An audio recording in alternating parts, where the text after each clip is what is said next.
ಅಲ್ಲಿದೆ ನಮ್ಮ ಬಾಗಲಕೋಟೆ ಜಿಲ್ಲಾ ಕಾಂಗ್ರೆಸ್ಸಿನ ಮಾಜಿ ಯೋಧರ ಒಂದು ಸಭೆ ಇವತ್ತು ಏರ್ಪಡಿಸಲಾಗಿತ್ತು. ಅದರಲ್ಲಿ ಬೇರೆ ನಮ್ಮ ಪಕ್ಷದ ಅವರ ಅಭಿಮಾನಿಗಳು ಕೂಡ ಭಾಗವಹಿಸಿದರು.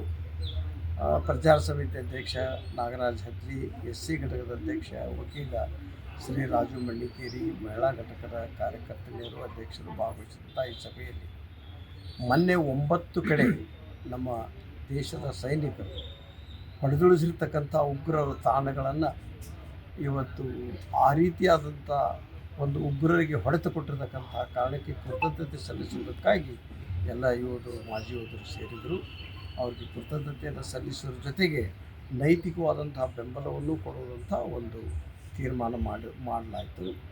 ಅದರ ಜೊತೆಗೆ ನಮ್ಮ ಹೆಮ್ಮೆಯ ಪ್ರಶ್ನೆ ಅಂದರೆ ಬಾಗಲಕೋಟೆ ಜಿಲ್ಲಾ ಮಾಜಿ ಯೋಧರ ಈ ಸಭೆಯಲ್ಲಿ ಎಲ್ಲ ಯೋಧರು ಏನು ತೀರ್ಮಾನ ಮಾಡಿದರು ಅಂದರೆ, ಯುದ್ಧ ಒಂದು ವೇಳೆ ಜರುಗಿದರೆ ರಕ್ಷಣಾ ಇಲಾಖೆಯವರು ಮಾಜಿ ಯೋಧರು ಬಂದು ಭಾಗವಹಿಸ್ಬೇಕಂತ ಒಂದು ಕರೆ ಕೊಟ್ಟರೆ ಸಾಕು, ನಾವು ಹೋಗಿ ಆ ಒಂದು ಡ್ಯೂಟಿಗೆ ಹಾಜರಾಗ್ತೀವಿ, ಅದರಲ್ಲಿ ಭಾಗವಹಿಸ್ತೇವೆ, ಮತ್ತೆ ಬಂದೂಕು ಹಿಡಿಯೋದಕ್ಕೆ ನಮ್ಮ ಕೈ ಸನ್ನದ್ಧವಾಗಿವೆ ಅಂತಕ್ಕಂಥ ಒಂದು ಸಂದೇಶವನ್ನು ಇಂದು ರಕ್ಷಣಾ ಸಚಿವರಿಗೆ ಅವರು ರವಾನಿಸ್ತಾರೆ.